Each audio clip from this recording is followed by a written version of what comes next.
Salut, c'est Sip d'Arching Geek. Aujourd'hui, vidéo sur mon livre. Je viens de faire un petit livre avec des recettes faciles, la cuisine en charrette. Allez, je vous explique.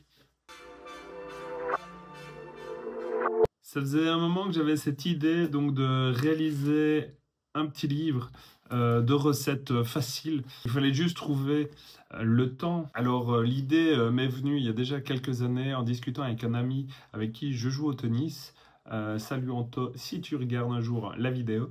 Déjà, le trois quarts du temps, quand on se voit pour jouer, il a peu le temps de manger. Et justement, en discussion, il s'avère qu'il tournait souvent avec les mêmes plats. Et principalement, je crois, en top 1, le croque-monsieur, et qui se retrouvait à le faire fréquemment.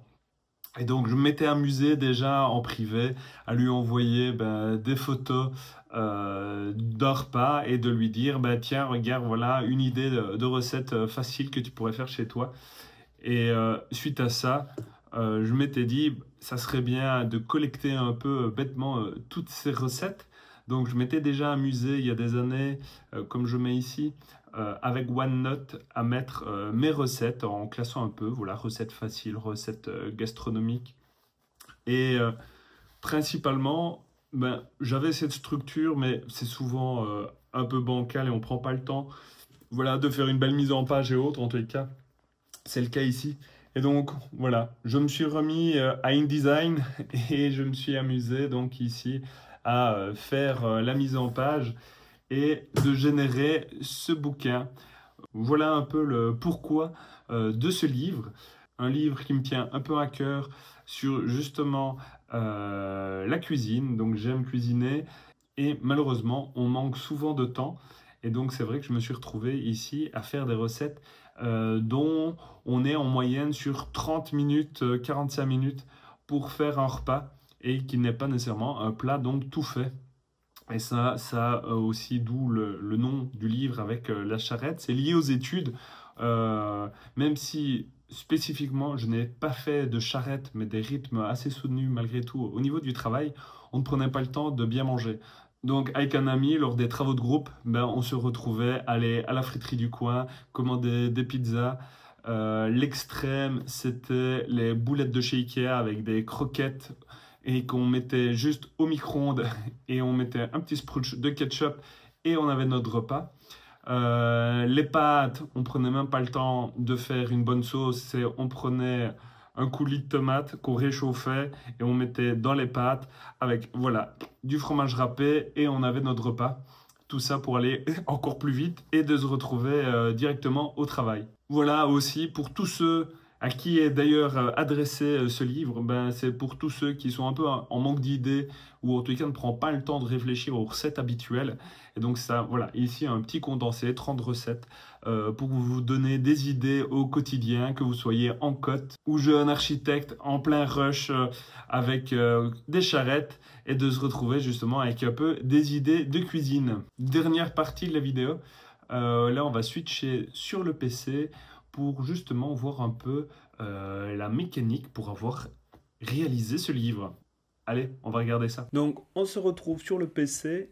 Alors, j'ai choisi de partir la réalisation de la mise en page avec InDesign. J'avais fait pendant mes études mon mémoire d'ailleurs avec ce logiciel.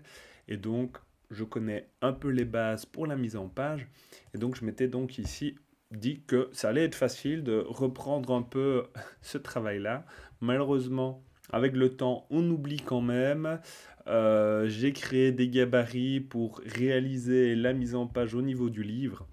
Et donc, ça a été un peu galère, notamment pour des alignements et des choses comme ça. Mais voilà, ça, vous pouvez choisir n'importe quel logiciel. Et je pense, et si je dis pas de bêtises, il y a même un logiciel de mise en page par Amazon qui permet de pouvoir publier son livre. Le choix en fait de publier sur la plateforme d'Amazon, c'est simplement en discussion avec ChatGPT où je lui ai demandé comment on pouvait publier le livre. Et donc je me suis retrouvé donc à aller sur kdpamazon.com pour justement mettre en place le livre. Vous voyez que je viens aussi également, mais ça fera l'objet d'une autre vidéo, de faire mon mémoire de mes études également en livre broché et en e-book.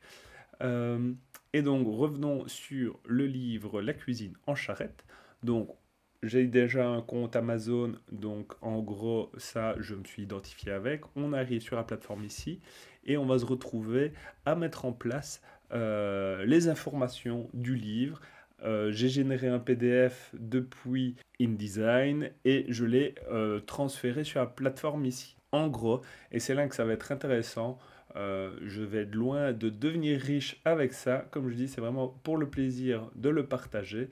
Je me suis amusé ici pour le livre La cuisine en charrette en version livre rebroché d'un prix de 7,99 € avec la TVA française. Et en gros, l'impression revient à 3,85 € par Amazon, plus frais de livraison. Donc il y a une redevance estimée. Donc c'est la partie que je vais pouvoir générer de bénéfices est de 70 cents. Si je prends l'Amazon.com par exemple, là ça descend à 26 cents. Donc voilà, un peu par rapport au store, je ne pense pas que je vais vendre vraiment à l'international avec un livre en français. Par contre, le truc intéressant, c'est que je sais très bien que si j'avais dû imprimer moi-même ce livre-là ou aller dans un centre d'impression pour le faire, je me serais retrouvé avec, à mon avis, un 0 en plus pour la publication. Donc voilà, j'espère que cette petite vidéo qui sort un peu de l'ordinaire, moi ça m'a vraiment plu comme expérience de découvrir un peu la mécanique pour la publication d'un livre. Comme toujours, merci YouTube avec d'autres YouTubeurs aussi qui en parlent, de voir les mécaniques. Et donc, moi je vous dis à bientôt pour une prochaine vidéo. Si la vidéo t'a plu, n'hésite pas à lâcher un petit pouce bleu. Et moi je te dis à bientôt. Et ciao!